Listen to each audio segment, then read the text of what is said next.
안녕하세요. 한국투자증권 아나운서 김섬입니다. 희망퇴직 또는 명예퇴직을 앞둔 직장인이라면 은퇴 후 건강보험료에 대한 걱정이 빠지지 않으실 텐데요. 직장인으로 근무를 할 땐 건강보험료를 먼저 떼고 월급을 받기 때문에 보험료에 크게 신경을 쓰지 않았겠지만 퇴직 후 직장가입자에서 지역가입자로 전환되면 가진 돈에서 일부를 떼어 산정된 건강보험료 전부를 본인이 납부해야 하기 때문에 부담이 될 수밖에 없을 겁니다.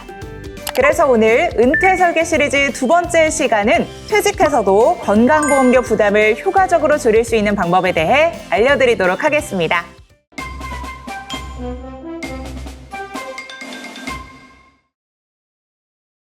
직장가입자에서 지역가입자로 전환된 후 건강보험료 부담을 줄이는 방법을 알려드리기에 앞서 직장가입자와 지역가입자의 보험료 산정 방법이 어떻게 다른지 살펴보도록 하겠습니다. 직장가입자로 계신 분이라면 전년도 소득세법에서 정하는 과세대상 급여 총액을 12로 나눈 금액에 7.09%를 곱한 금액을 매월 건강보험료로 부과하고 근로자와 회사가 반반씩 부담하여 납부하는데요. 이때 직장가입자가 근로소득을 제외한 다른 소득, 즉 이자, 배당, 사업, 연금 등과 같은 소득에 연간 합계액이 2천만 원을 초과하는 경우엔 건강보험료를 추가로 납부하게 됩니다. 반면에 지역가입자는 건강보험료 산정 방식이 좀 더 복잡한데요. 근로소득에만 부과했던 직장가입자와는 달리 지역가입자는 소득뿐 아니라 재산에도 건강보험료를 부과합니다. 소득에는 이자, 배당, 사업, 근로, 연금, 기타 소득이 모두 포함되는데요. 뿐만 아니라 재산으로 잡히는 주택, 건물, 토지, 선박, 항공기, 전월세도 모두 건강보험료 부과 대상이 되죠. 이때 소득의 7.09%를 곱하고 재산 등급별 점수에 208.4원을 곱한 금액을 합산하여 산정합니다. 여기에 장기 요양보험료 12.95%가 추가되어 합산해 전체적으로 약 8%의 보험료율이 적용되는데요. 다만 직장가입자일 땐 회사와 반반 나누어 냈지만 지역가입자로 전환되면 본인이 전부 부담해야 되기 때문에 직장가입자보다 건강보험료의 부담을 느끼는 것이 당연합니다.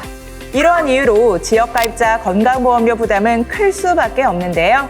그렇게 부담을 줄이는 방법을 미리 준비하실 필요가 있습니다. 첫 번째로 자녀 건강보험의 피부양자로 등재하는 방법인데요. 건강보험 대상자 중 피보험자는 보험료를 내지 않으면서 건강보험이 주는 혜택을 고스란히 받을 수 있습니다. 그래서 은퇴를 앞둔 분들이 가장 많이 물어보시는 것도 바로 이 피부양자 자격 요건이기도 하죠. 피부양자로 인정을 받기 위해서는 소득, 재산, 부양 요건에 부합해야 합니다. 먼저 피부양자의 소득 요건은 사업소득, 이자소득, 배당소득, 연금소득, 근로소득, 기타 소득을 합산한 소득이 연간 2천만 원을 초과해서는 안 됩니다. 이때 사업소득이 있으면 피부양자가 되기 더욱 어려워지는데요. 먼저 사업자 등록을 한 경우 필요 경비를 제외한 사업소득이 1원이라도 있다면 피부양자가 될 수 없습니다. 다만 사업자 등록을 하지 않은 사람이라면 연간 사업소득이 500만 원 이하여야만 피부양자가 될 수 있으니 꼭 기억해 주시기 바랍니다. 그렇다면 재산 요건은 어떻게 될까요? 피부양자 자격 여부를 판단할 때 포함되는 재산은 토지, 건축물, 주택, 선박, 항공기가 있는데요. 재산의 재산세 과세 표준을 합산해서 5억 4천만 원을 넘지 않으면 피부양자가 될 수 있습니다. 또한 재산세 과세 표준을 합산한 금액이 5억 4천만 원을 초과하고 9억 원 이하일 때는 연소득이 1천만 원을 넘지 않아야 피부양자 자격을 유지할 수 있습니다. 만약 피부양자 자격을 갖추기 어렵다면 두 번째 방법인 임의 계속가입 신청을 활용해 볼 수 있습니다. 은퇴 후 지역가입자로 전환될 경우 직장에 다닐 때보다 건강보험료 부담이 크게 늘어날 수 있는데요. 이때 임의계속가입 신청을 하면 최대 3년까지 직장에서 부담하던 수준으로 건강보험료를 납부할 수 있습니다. 그뿐만 아니라 임의계속가입자도 직장가입자와 마찬가지로 피부양자로 등재할 수 있죠. 임의계속가입 신청을 하기 위해선 퇴직 전 18개월간 직장가입자 자격을 유지한 기간이 통상 1년 이상이어야 하는데요. 이 조건이 충족된다면 퇴직 후 최초로 고지받은 지역가입자 보험료의 납부 기한에서 2개월이 지나기 전에 건강보험공단에 신청을 하시면 됩니다. 임의 계속 가입 자격은 퇴직한 다음 날부터 최장 36개월 동안 유지할 수 있으며 만일 임의 계속 가입자가 최초 고지받은 보험료를 납부 기한으로 2개월이 지날 때까지 납부하지 않으면 임의 계속 가입 자격이 상실돼 지역 가입자로 전환되니 반드시 기한을 지켜야 한다는 점 기억해 주세요. 마지막으로 IRP와 같은 사적 연금 계좌를 잘 활용하는 방법입니다. 국민연금과 같은 공적연금은 건강보험료 대상이 되지만 IRP와 같은 사적 연금을 활용한 연금 수령은 현재 건강보험료 대상이 되지 않습니다.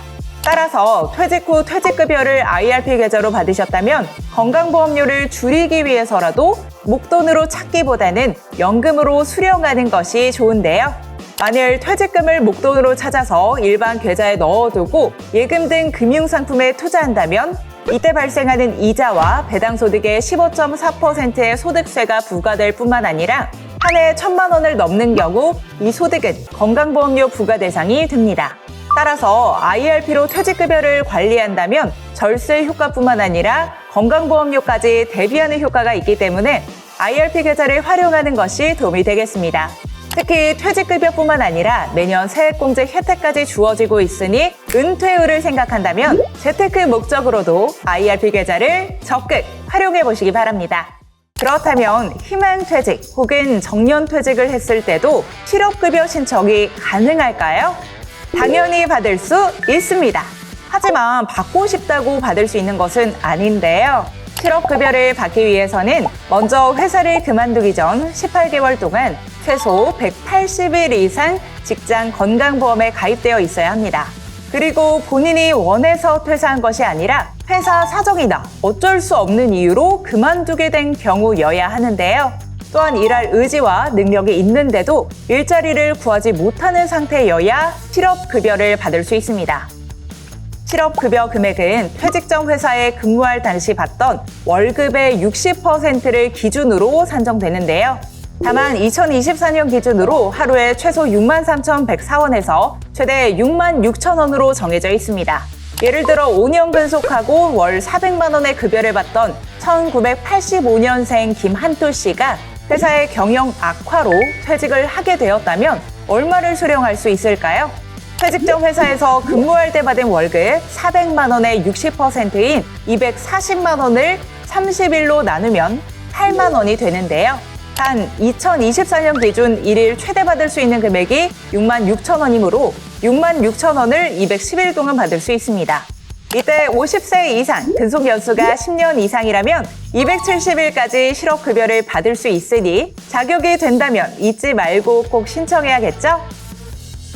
이처럼 건강보험과 실업급여는 우리의 생활을 든든하게 지켜주는 중요한 사회 안전망인데요.